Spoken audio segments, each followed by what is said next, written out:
I am the famous American.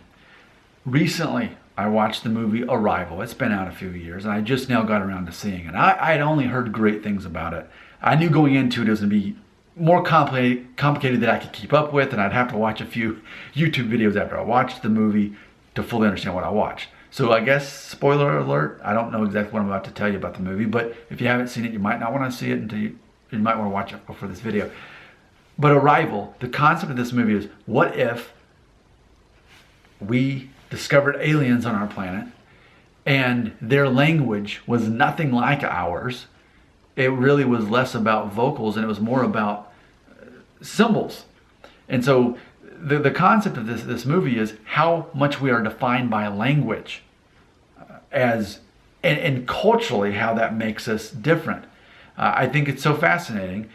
So ultimately it got me thinking, so what if someone's bilingual, like truly bilingual? They like, for example, my friends were just over for breakfast today, Mohammed and Lena, and their first language, they're from Iraq, so they speak Arabic, but they speak English very well.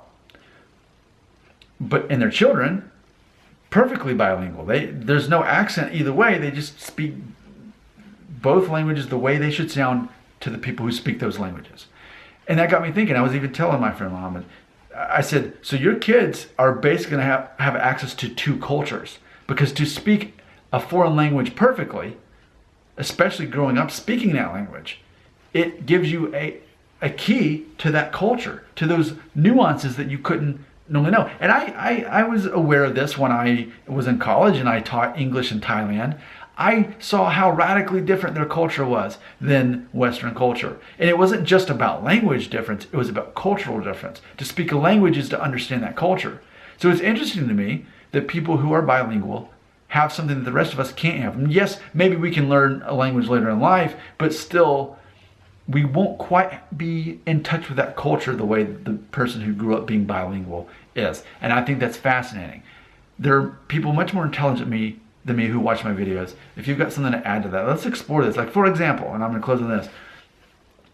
Here in the United States, it's a newer thing now that Mexican American families, that people my age or younger, speak perfect English. Like, even in the South, you can hear Mexican Americans with Southern accents, which would normally be ironic. But my generation and younger, it is normal. But they have grown up with both languages and both cultures. Meanwhile, their parents speak broken English, and they have and it's the same way with my great grandparents. My mom had a set of grandparents who she couldn't speak to because they really just spoke Spanish, whereas her mother, a first generation Mexican American, couldn't speak Spanish, spoke perfect English, but she by default was more American than Mexican because of the language. The language defines ultimately your culture. Let's talk more about this. I think it's fascinating. Your comment belongs right here.